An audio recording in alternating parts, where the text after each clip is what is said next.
Hello, loves. Your girl Carrie here. So, yesterday I shared with you about narcissistic abuse, pretty much what it entails and things about it. Now, today I want to talk to you about one thing that I had asked myself coming out of my narcissistic abusive relationship, and that was, how did I get there? I remember doing so much like self sabotage and thinking to myself, at that point in time, I owned two businesses.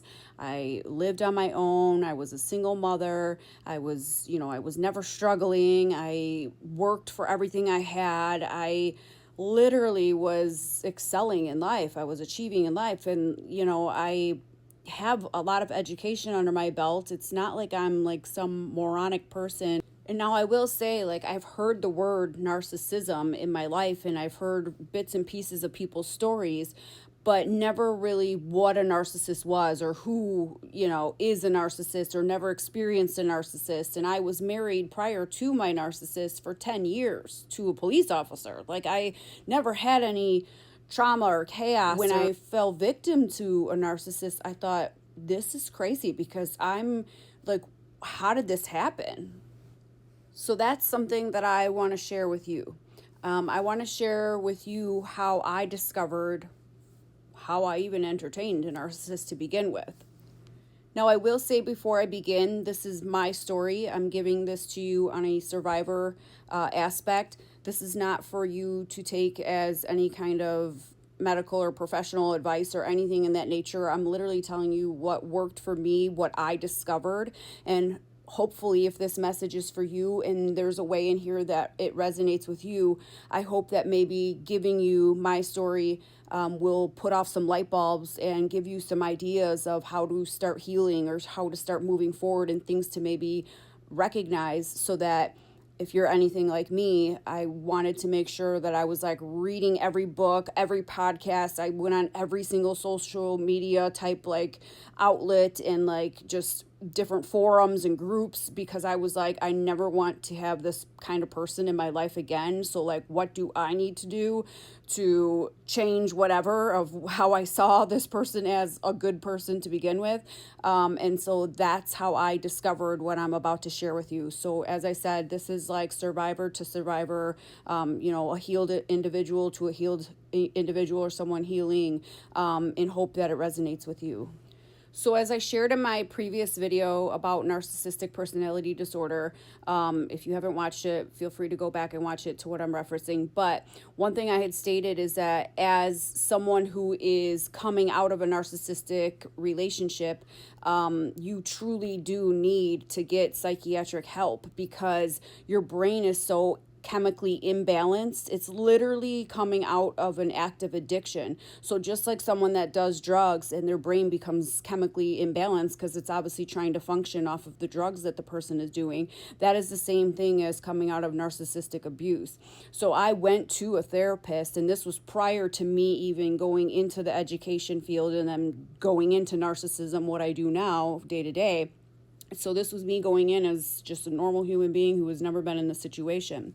And so I went to the therapist because I knew I needed medication. I needed something to like get me out of wanting to go back, like get me out of this trauma bond addiction, because I couldn't do it anymore. I was literally dying.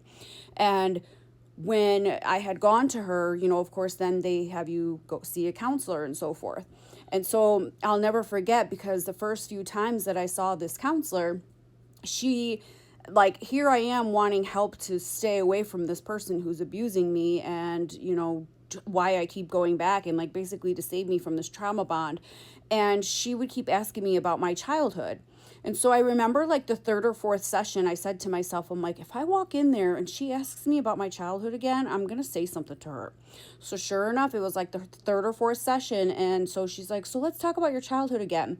And I remember looking at her and being like, ma'am, I know you have like protocols and you probably have to do so many stages and whatever to figure out what's going on in my brain. And I'm not trying to tell you to do your, how to do your job or what to do.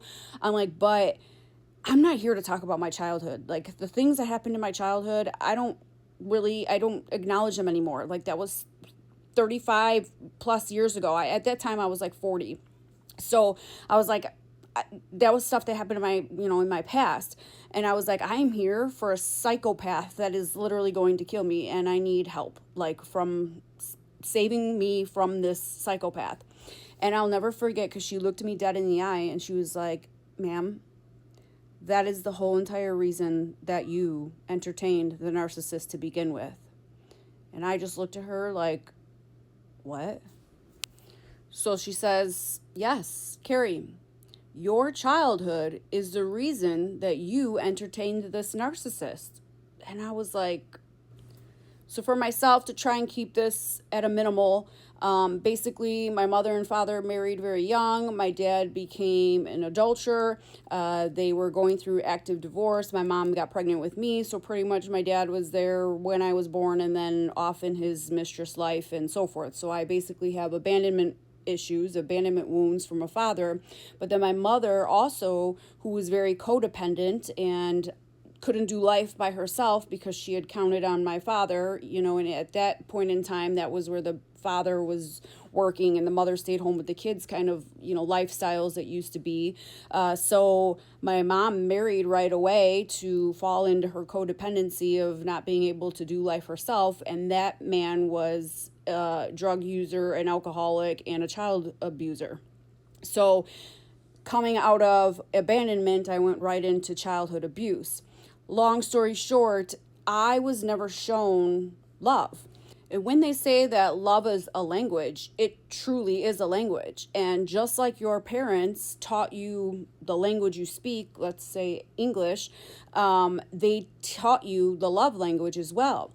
So the environments that you grew up in are exactly how you learned love. So if you were raised in chaos and trauma, someone that was an active addict, abuse, any of those things, even abandonment. A lot of us don't even know we have abandonment issues because a lot of people that I even see personally myself, now that I am specialized in this, they will say to me, like, my parents actually they're still married, like they were always married.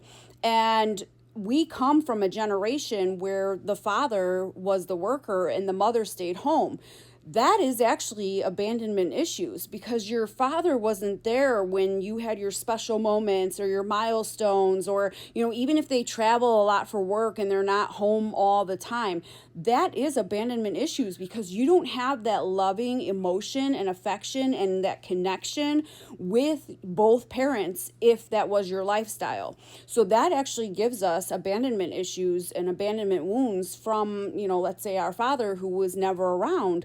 Even though he would come home at night for dinner, if your father was out all day working, came home, ate dinner, and everyone went to bed, you're not really building a relationship with him. He's basically just there as a showpiece, as a decoration, because he could never come to whatever milestones that, you had.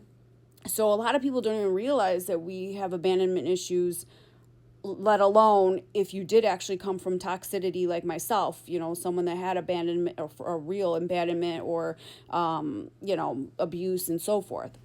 So our brain is literally the steering wheel to our entire life. What we learn as our beliefs, our traditions, our experiences, all of that gives pattern to our brain, and that is how our brain knows how to function. Our brain doesn't actually know good versus bad or right versus wrong. What it thinks is right or wrong or good or bad is what you teach it to be those things. So if you are raised in toxicity, you are associating that with love. You are associating chaos and commotion and sacrifice as a way of love. Now, fast forward, you become an adult. Now, for me, of course, I knew that abuse wasn't something that I would ever do to my own children or someone else. So I knew I would never lay my hands on someone because that was something that traumatized me. But I also went and wanted to be that people pleaser and that overly lover to other people because I knew the pain that I felt as a child being abused. So I had basically, my heartstrings were pulled to people that had troubled lives or lived in troubled lives or had problems or issues. Like I basically wanted to be the savior, the changer, the one to make their pain go away. because I never wanted someone to feel that pain and suffering that I did myself, knowing of how it felt. Every time I describe this, I just think of Beauty and the Beast. You know, how Belle was just so loving and the Beast was just such a monster. That was basically how I felt in the relationships that I've had. Like I played a lot of sports in high school, so I went with the jocks and, and they were the jerks and, just all of that. Like I always veered towards the jerk men basically because of the fact that I wanted to be the Belle of the Beauty and the Beast. You know what I mean? And now to piggyback off that, since we were raised in these environments where the fathers provided and the mothers stayed home and took care of the children, many men have now grown into grown men who think that their worth and value is in what they provide. So a lot of individuals, a lot of men find themselves with toxic and narcissistic women because the narcissistic woman is looking for supply, just like a narcissistic man does. You are not a physical person. You are an entity. You are as worth what you provide. If your vault is holding a mansion and a Ferrari and you're whining and dining the woman, the narcissist is looking at that as a freaking gold mine, where the man is looking at it as in he's providing the world for his woman. And then when the man loses his job or something happens or the man gets hurt or put in whatever scenario, and the woman leaves because now she's doing the discard because she's a narcissist, right? So she's got to go on to new supply. Clearly, the man is upset thinking like, I gave this woman my life. Like, how could she do this to me? Like, I gave her everything. So the man is now feeling that he is worthless, that he is worth nothing. When the truth is, everything he provided and everything he did was never the value of who he was to begin with. His worth and value isn't what he gives. His worth and value is who he is. And this also works likewise with a woman. If the woman's the one doing all the providing, and then when the supply runs out and the narcissist runs out because he does the discard, and has to go on to new supply for someone to provide, you feel the same way. And the reason that this even happens is because we, as logical thinkers and of non-narcissistic individuals, we think, we have empathy. We think with our minds and our hearts and just logically as human beings. Well, as a narcissist, there is no empathy. There is no connection, no love. Like, you are as good as your supply. You provide them a house, that's why they want to be with you. You provide them, the car payments or the bills, you pay their bills, whatever it is, that's basically why they're with you, why they're still there. You wine and dine them, you bring them on trips. If you are entertaining and providing and giving the supply, they are siphoning that supply. That's just it. So to answer the overall question, why did I even entertain this narcissist to begin with? It's because it is the love language that you know, the love language that you speak. If you were raised in toxicity, you are going to entertain toxic individuals because the mind is of pattern. So the mind seeks to wander what it knows. So if it knows love as sacrifice, of suffrage, of toxic, of chaos, commotion, that is the way you interpret love. Also, as humans, we usually want something we don't have. You want brown hair, but yet you're a blonde. You want to be skinny, but you're overweight. Like, we always seek to wander things that we don't have.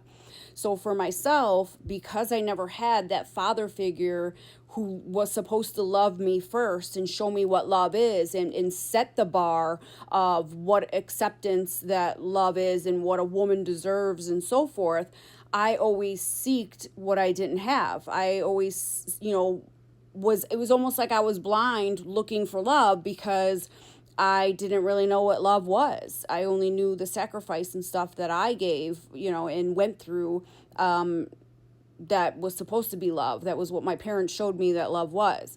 So I entertained and wanted, men, and and I fell on codependency because my mother showed me codependency, but also because I always seeked that love from a man that I never knew. And I clearly didn't know my worth and value because no one showed me my worth and value. No one set that bar. No one set that tone. No one, taught me that language.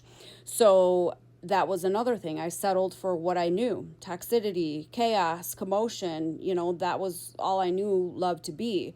So how do we change all this? That's where healing comes in. You have to go to the core of the issue. If you had the same childhood that I had, that is your issue. You are literally, that's the root cause of the problem. The narcissist is just the solution. The narcissist and toxic individuals is the solution because that's all you know.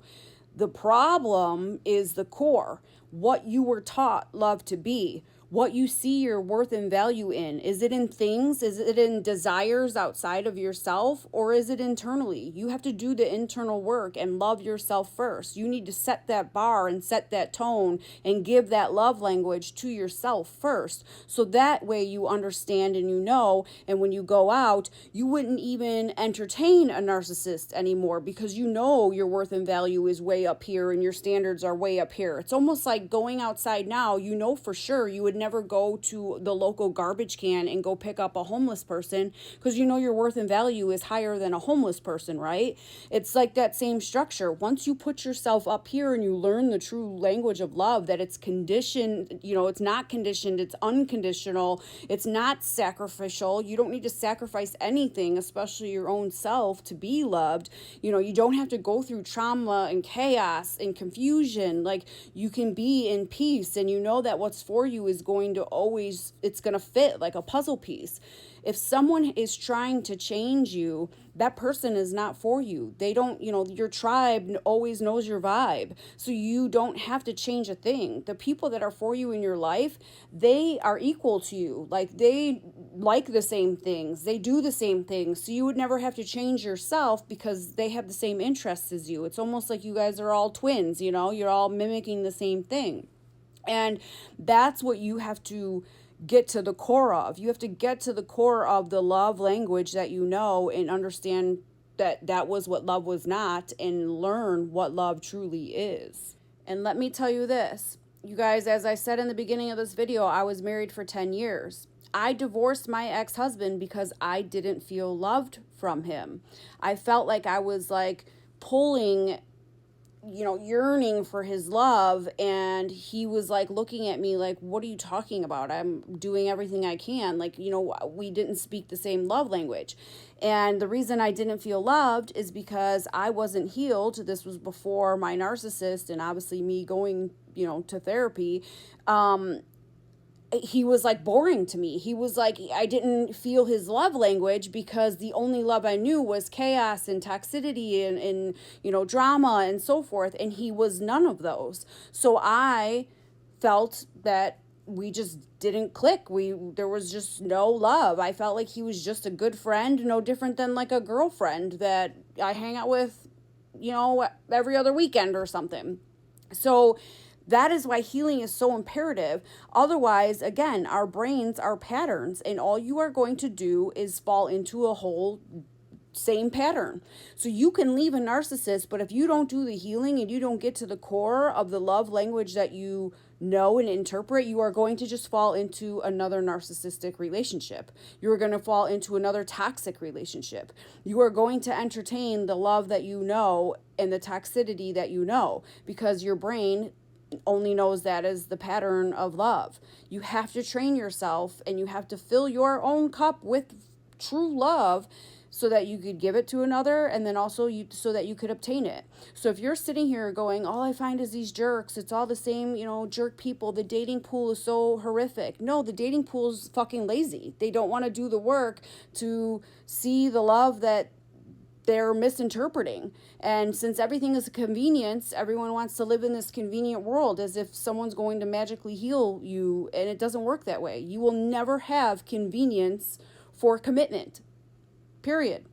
Love is a commitment, and there is work that you have to do to be loved and to give love. And if you aren't going to do that and you're waiting for a magical convenience, you're going to fucking keep getting the same asshole people in your life over and over again, because your brain, that's the pattern it knows. And now we all know as survivors what gaslighting is, and this is not to gaslight you, but the whole time you're wanting that narcissist to take accountability, which they don't do, But this is when it's your time to take accountability. It's your time to be accountable, to understand that you had the wrong interpretation of love. And now it's time that you know what love truly is. And this is not to bypass a narcissist and what they did for you, to you and so forth. That is literally an abuser, and that there's zero excuses for someone that treats someone so poorly. But at the same perspective, where the accountability comes in for you is the fact that you need to be accountable now for your healing, and you need to be accountable to your understanding, to learning what love truly is, so that you can find that true love, that authentic love, not a fake facade of love and devalue. And I'm going to also tell you right now, too, if you jump into another relationship coming out of this narcissistic one, you are falling into your codependency. That person is not any better, or they're not the love of your life, or whatever the case may be that you think that this person is. This is you and your codependency. You have been doing life for someone else because that narcissist, you've been running circles around and being codependent on what they want and their life and their aspect and all of this, because God forbid you had your own life. You have to obviously maintain, you don't even know your own identity at this point. So if you fall into another relationship without doing the healing and finding out who you truly are, since you have lived a life by what that person told you are just going to end up in another toxic relationship and or marriage or whatever you end up doing. So please do the work. You are worth a commitment. You are worth real, true love. But you are not going to find it if you just keep going into the cycle. You can break out of a narcissistic relationship, but if you just jump into another one, you didn't break any cycle. You are literally repeating the same pattern. And I'm going to tell you this, any one that comes out of a narcissistic relationship, marriage, whatever you want to call it, and they do the work, what you thought that they were and what you entertained will literally make you sick, because you will see how degrading and devaluing you were to yourself. At the end of the day, the narcissist was a blessing, because this is now your opportunity to start fresh and to start realizing who you truly are and living in your authentic life and who you were meant for, your purpose, your mission, and starting with a foundation of God and faith, and finding yourself, true love within yourself, not outside of you. Anything outside of you, any other person, any other thing, all of that is just desires. It's all temporary. The only thing that is permanent is yourself. You are living with your own self for your entire experience here in this world. Make sure that you take care of yourself, because that is true love and what matters most.